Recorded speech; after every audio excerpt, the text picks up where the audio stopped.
सभी सुनते हैं कि पॉजिटिव सोचो और मेडिटेशन करो, मन को शांत रखो, क्योंकि दुनिया में जो भी मेडिटेशन सिखाया जाता है उसमें मन को शांत करने की विधि बताई जाती है कि कैसे मन को शांत करें। लेकिन मन तो लगातार विचार कर रहा है ना, मन शांत होता ही नहीं है। थोड़ी देर के लिए जब बैठे ध्यान किए, एकाग्र किया मन, तो थोड़ी देर शांत हुआ, लेकिन फिर वही विचार चलना शुरू हो जाते हैं। क्यों? क्योंकि मन में रिकॉर्डिंग पड़ी हुई है कई जन्म के संस्कारों की, और इस जन्म के में जो हमने सीखा है, जो हमारे कर्म बंधन है, कर हिसाब है कर्मों का, वो सारा रिकॉर्डिंग पड़ी हुई है। तो उससे जुड़े हुए संकल्प विचार तो लगातार आते रहते हैं। और जब हमारे को ये है कि हम शरीरधारी हैं, तो शरीर से जुड़ी हुई हर बातें हमारे मन में चलती रहती हैं, और मन फिर शांत कभी होता ही नहीं है, लगातार विचार आते हैं। तो दुनिया में जितने भी मेडिटेशन सिखाए जाते हैं उसमें कहते हैं ध्यान करो, मन को शांत करो। लेकिन परमपिता परमात्मा जो राजयोग सिखाते हैं, उसमें परमात्मा कहते हैं बच्चे अपने को आत्मा समझो और फिर मुझ परमात्मा को याद करो।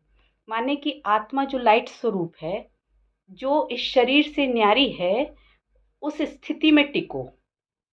आत्मा को लाइट बिंदु समझ के उस स्मृति में टिको। आँखों के पीछे मस्तक के अंदर साइड में उस बिंदु लाइट को अनुभव करो, उस स्मृति में टिको, और फिर मुझ परमात्मा परमपिता परमात्मा शिव को याद करो। निराकार बिंदी स्वरूप है जो, उनको याद करो। तो उससे जब हम अपनी स्मृति में टिकते हैं, आत्मिक स्मृति में टिकते हैं कि इस शरीर से न्यारी मैं आत्मा हूँ, तो ये जो मन है, ये मन हमसे अलग है। आत्मा अलग है, मन अलग है ना? आत्मा की शक्ति है मन। तो जब हम आत्मिक स्मृति में टिकते हैं कि मैं लाइट स्वरूप हूँ, और उस लाइट की स्मृति में जब हम टिकते हैं, तो मन को हम साक्षी होकर देख पाते हैं। तो फिर मन में जो भी कुछ चल रहा है, जो क्योंकि वो लगातार संकल्प विकल्प आते रहेंगे, निगेटिव भी पॉजिटिव भी, अच्छे बुरे सारे संकल्प आते रहते हैं। लेकिन उसको ख़त्म करने के लिए हम लड़ते रहें उस संकल्पों से कि अब ये विचार ना आए, अब ये नेगेटिव ना आए, ये इस तरीके से हम युद्ध करते रहें, तो परमात्मा कहते हैं बच्चे युद्ध नहीं करो, योगी बनो।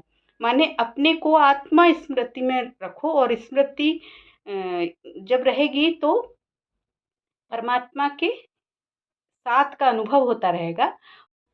तो जब बार बार ये अभ्यास करते हैं, अपने को आत्मिक स्वरूप में जब देखते हैं, लाइट स्वरूप में जब देखते हैं, परमात्मा के ज्ञान के द्वारा ये स्मृति बुद्धि में रहती है कि मैं आत्मा हूँ, मैं आत्मा हूँ और लाइट स्वरूप हूँ, इस शरीर से न्यारी हूँ। मन को साक्षी होके देखती हूँ, लेकिन मन के जो ये जाल है ना, उसमें नहीं फंसना है मुझे। ये स्मृति जब रहती है तो मन तो मायावी है, माया मन होता है ना। माया कहाँ है? मन के ही अंदर तो है ना।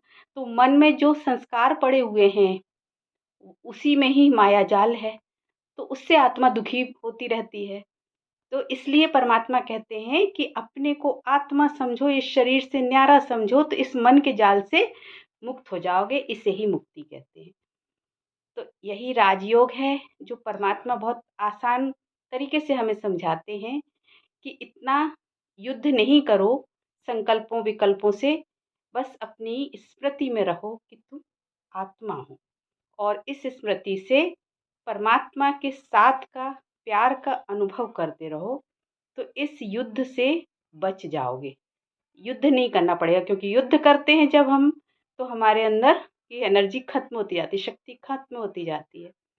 इसलिए परमात्मा कहते हैं अपने को आत्मा समझो। तो आत्मा का अभ्यास जो है वो सिर्फ परमात्मा हमें सिखाते हैं, और आत्मिक स्मृति में टिकना, इसी से मुक्ति प्राप्त श्री कृष्ण कहते होगी। हैं, इससे अपनी पीड़ा हमारे के लिए संसार को दोष मत दीजिए, अपने